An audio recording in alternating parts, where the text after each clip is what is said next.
Bom dia, nono ano, quinta-feira, aula de História. Muito bem, vamos lá. O que vamos tratar hoje? Hoje nós vamos tratar de um assunto muito importante na história, chamado Revolução Francesa de 1789. Ok? Isso foi um acontecimento, né? Como vocês estão vendo aí, percebendo já lá no país que hoje é a França, tá? E aconteceu nesse período. E esse acontecimento, ele trouxe, né, várias consequências para todo mundo, inclusive aqui no Rio Grande do Sul, conforme a gente vai ver mais adiante, tá? Então foi um dos marcos da história, né? Se diz, inclusive, que esse acontecimento chamado Revolução Francesa, ele fez a passagem da história moderna para a história contemporânea, né? A história contemporânea, né, o grande bloco de acontecimentos que a gente vive até hoje, não teve nenhum outro acontecimento que marcou uma diferença muito grande entre a sociedade que existia antes e a sociedade que existia depois. Então se convencionou chamar a Revolução Francesa do acontecimento que marca essa ruptura, né? Esse momento de mudança bem forte na sociedade. Mas o que foi, né? Então a Revolução Francesa. Você tem que ter em mente a palavra revolução, tá? Quando a gente usa a palavra revolução, e vocês vão ver ao longo das aulas essa palavra aparecer, revolução disso, revolução daquilo, revolução lá, revolução acolá. Quando existe uma revolução, existe uma transformação muito grande na sociedade. Uma ruptura que faz com que aquilo que era organizado de um jeito antes se reorganize de um jeito diferente, tá? Bem diferente. Então não é qualquer acontecimento que a gente chama de revolução, são poucos acontecimentos, tá? Conforme vocês vão ver, perceber isso aqui ao longo da Revolução Francesa. Para entender o que aconteceu lá, nessa época aí, em 1789, né, estamos falando de século XVIII, a gente tem que ter mais ou menos a imagem, a ideia de como era a sociedade na França naquele período, tá? Antes de acontecer a Revolução, por isso pré-revolucionário ali. Tá? O que a gente tinha como forma de governo? O governo era uma monarquia absolutista, como a gente falou antes lá do iluminismo, né, que criticava justamente a monarquia absolutista. Então tu tinha aquele rei que tinha plenos poderes em decretar coisas, criar leis, né, e mandar no país de uma forma muito autoritária, tá? Isso é uma monarquia absolutista, de algo absoluto, né? Uma organização da sociedade muito desigual, tá? Então lembre que vocês vão ter que aquela ideia um pouco lá da Idade Média ainda, vai ter os senhores, os aristocratas, né? Que vão ser o pessoal que vão ser os donos das terras e vão ter os títulos, né? Títulos de nobreza, e é eles que vão controlar, vão tomar as grandes decisões do país, ficam nas mãos deles, né? E a maioria da população lá que tem a ver com os camponeses também da Idade Média, dos servos, né? Muito mais pobre, que trabalhava muito, tá? Então, era muito dividida essa sociedade lá na França, e vai aparecer um outro grupo aí, muito importante, que vocês já ouviram falar, já estão ouvindo falar há bastante tempo, que são os Vou deixar vocês completar, tá? Então, uma sociedade muito dividida em ordens e classes, tá? Que trazia muito ainda da Idade Média, beleza? Era dividido assim, os nomes eram esses, tá? Esses nomes são importantes vocês entenderem. Esse pessoal que estava ligado à Igreja Católica, né, que lembram que desde a Idade Média tinha um grande poder, é chamado de primeiro Estado, tá? O clero. O clero são o pessoal da Igreja Católica. Abaixo deles tinha o segundo estado, que era a nobreza, aquela mesma nobreza lá da Idade Média ainda, ok? Que dali vinham as grandes famílias proprietárias de terra, as grandes famílias que tinham os exércitos, né?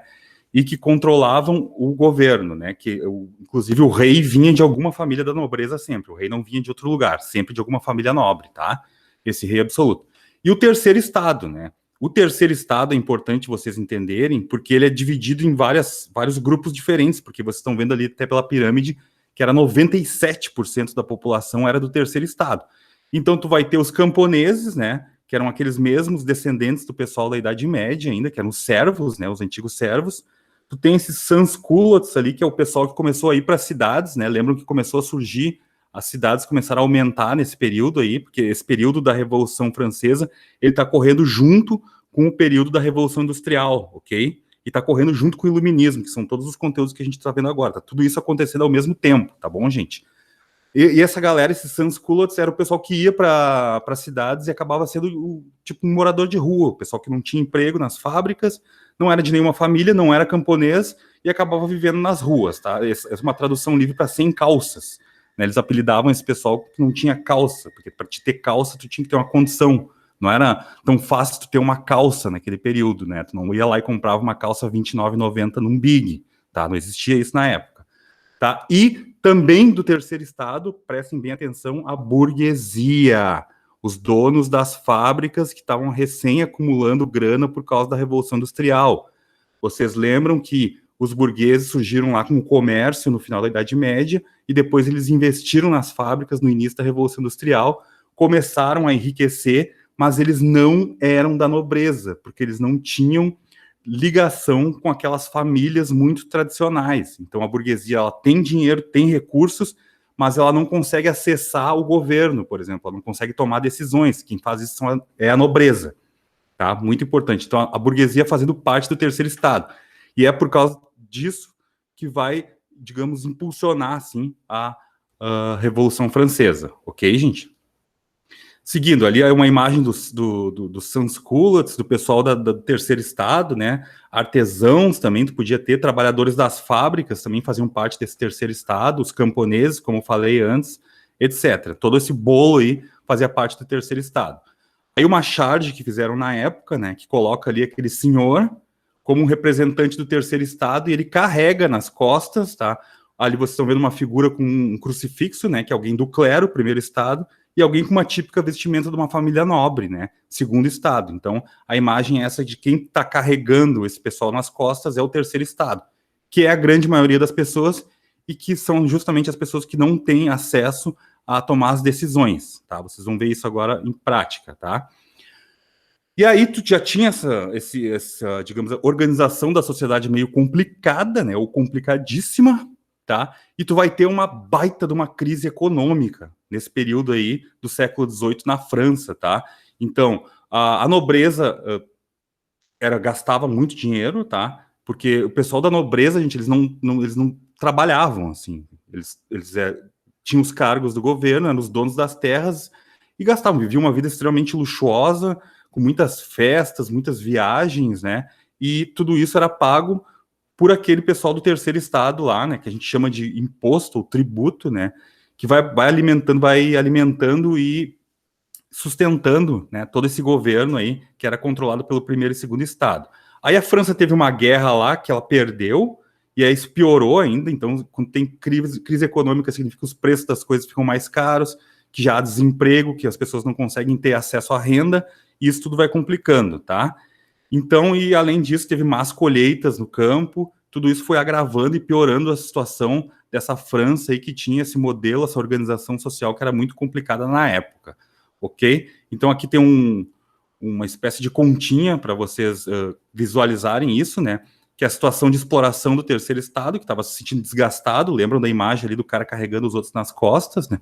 Mais essa crise econômica aí, por causa dos muitos gastos da nobreza, as guerras, né? E também as más colheitas, tá?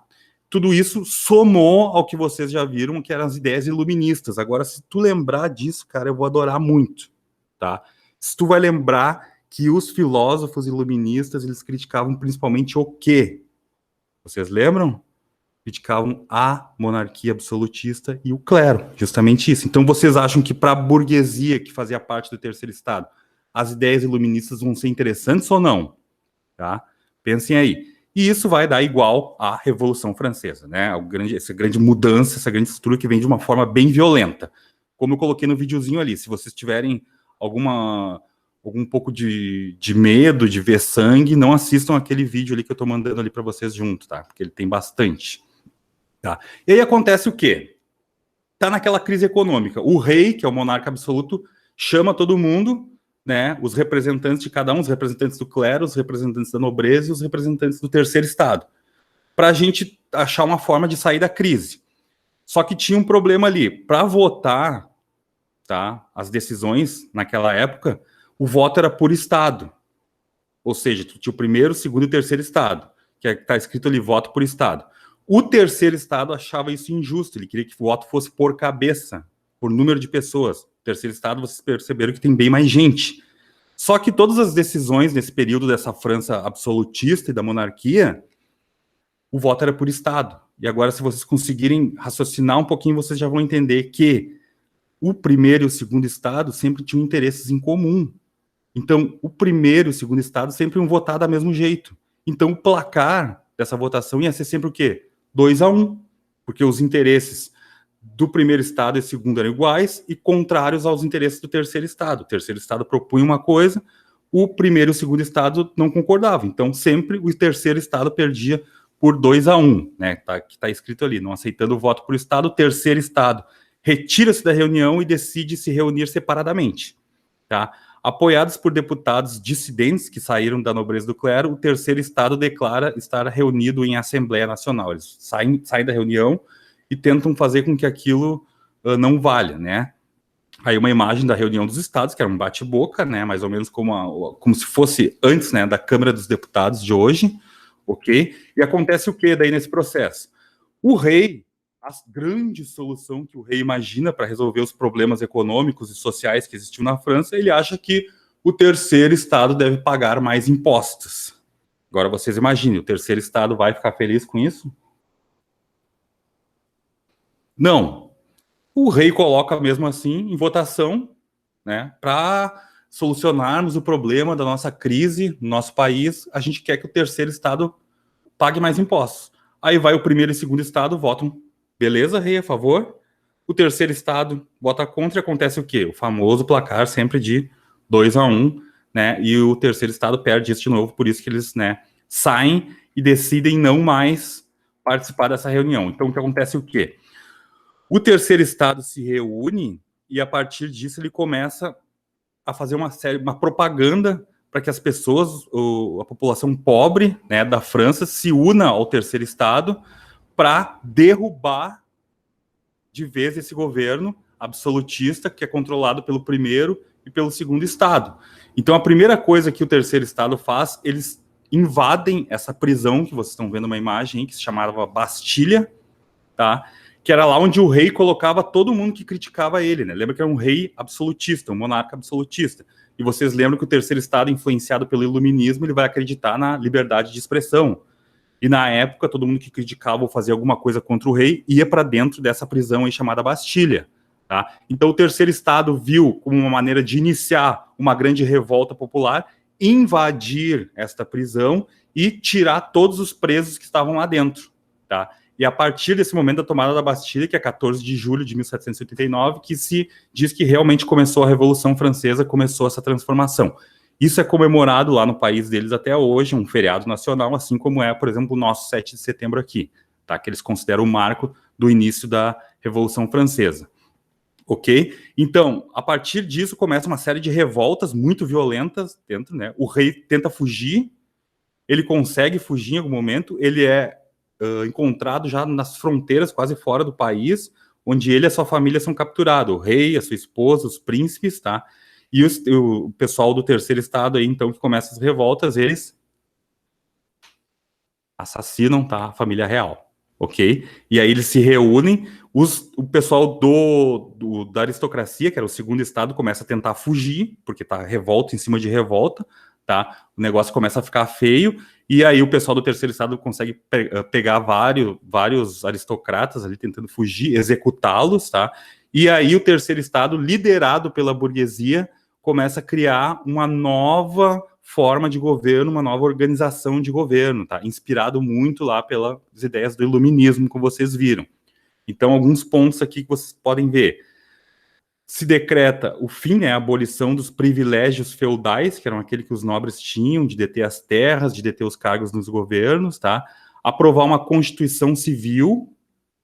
Constituição é uma espécie de carta onde vai ser ditadas as regras de uma sociedade. Nós vivemos sobre uma constituição, a gente vai ver a brasileira mais adiante em outras aulas, tá?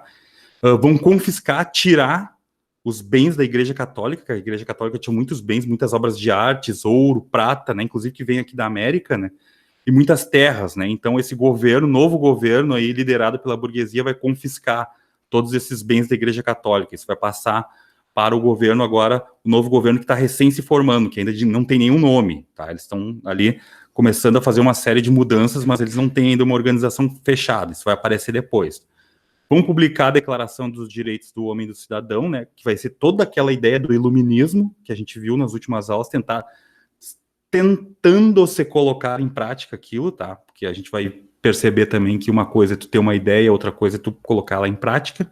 Então a gente vai ver como essas ideias do iluminismo, que muitas vezes pareciam tão bonitas, né, na teoria, como é que elas vão ser aplicadas, às vezes não vai ser tão bonito assim, e vão aprovar uma Constituição, né? A Constituição vai contra, né?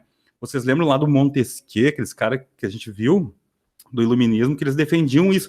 Uma Constituição é um texto que vai ditar as regras de uma sociedade e aquilo tem que ser colocado em votação para todos os representantes de uma sociedade aceitarem aquelas regras. Diferente de uma monarquia absolutista, onde tu tem o rei e sua corte e é eles que vão criar essas normas e essas regras e não vão consultar ninguém, tá? Então, tu tentar fazer uma Constituição aí no início da Revolução Francesa é justamente tu ir uma tentativa de organizar um governo diferente do que era feito na monarquia absolutista ali que a gente viu. Então, vocês percebam essas ideias iluministas funcionando aí sob o comando da burguesia, tá? Que é aquela mesma burguesia que a gente vê lá na Revolução Industrial, ok? Aí teve a Declaração dos Direitos do Homem e do Cidadão, defendendo o direito à liberdade, né? Principalmente liberdade de expressão, que era uma coisa que não existia ali no governo absolutista, na monarquia absolutista. A propriedade, essa ideia de propriedade vai surgir, tu é dono de uma coisa se tu compra ela, né? Se vocês perceberem lá no feudalismo da Idade Média e na aristocracia, no segundo estado, tu fica herdando as coisas, ou é por casamento, ou é por conquista na guerra, né? Então essa ideia do dinheiro, né, da propriedade que é comprada, ela é muito importante para essa burguesia, vocês estão entendendo por quê, né? Por causa desse enriquecimento que ela teve. Então tu vai ver aí um declínio da aristocracia, porque a aristocracia tinha terras, tinha sobrenome, mas ela não tinha dinheiro. Não se usava muito dinheiro, tá, anteriormente. E aí a burguesia tentando fazer com que o dinheiro assumisse uma importância maior dentro de uma sociedade, quando defende o direito à propriedade no sentido de algo que foi comprado, tá? E a igualdade perante de todos a lei. Estavam reivindicando isso na época, no início da Revolução Francesa, porque justamente se tu nascia aristocrata, tu ia ser aristocrata a tua vida inteira, se tu nascia camponesa, ia ser camponesa a vida inteira, e tu não tinha uma justiça, assim, que tratasse todo mundo de maneira igual. Aí fica a perguntinha para vocês se isso realmente acontece depois da Revolução Francesa e nos dias de hoje, mas aí a gente discute mais adiante, tá bom? E aí foram as ideias iniciais e a tentativa da Revolução Francesa de se instaurar, tá, nesse início, ok, gente? Essa aula vai ser dividida em duas partes, tá? Porque a Revolução Francesa é um acontecimento muito importante, muito complexo. Depois desses movimentos iniciais aí desse novo governo na Revolução Francesa, que tenta tirar do governo tanto o clero quanto a aristocracia, eles vão começar a organizar, assim, o seu novo governo, né? O seu governo pós-revolucionário, que aí vai ser o tema da nossa próxima aula. Vocês vão ver que esse terceiro estado que agora tomou o poder no governo, eles não vão concordar em várias coisas, justamente porque vocês viram que é muita gente, e aí tem gente muito diferente dentro do terceiro estado. Tem, por exemplo, os burgueses, né, que são os que lideraram nesse primeiro momento, mas aí tu vai ter os operários, que a gente viu semana passada, né, e que os operários e burgueses nem sempre têm as mesmas ideias, os mesmos interesses, vão bater de frente direto. Tu tem lá os camponeses, que é outra realidade, e vai começar uma disputa dentro do próprio terceiro estado, tá? Bem sangrenta, inclusive, para tentar tomar o controle desse novo governo aí, depois que foi derrubada a monarquia absolutista lá na França, tá, gente? E daí, na próxima aula, a gente continua no assunto para não ficar muito longo, ok? Espero que vocês tenham entendido tudo, né? É um assunto bem complexo, tá? Mas temos aí texto para apoiar vocês também, temos material e estou aqui à disposição. Beleza? Então, um abraço e vamos nos falando.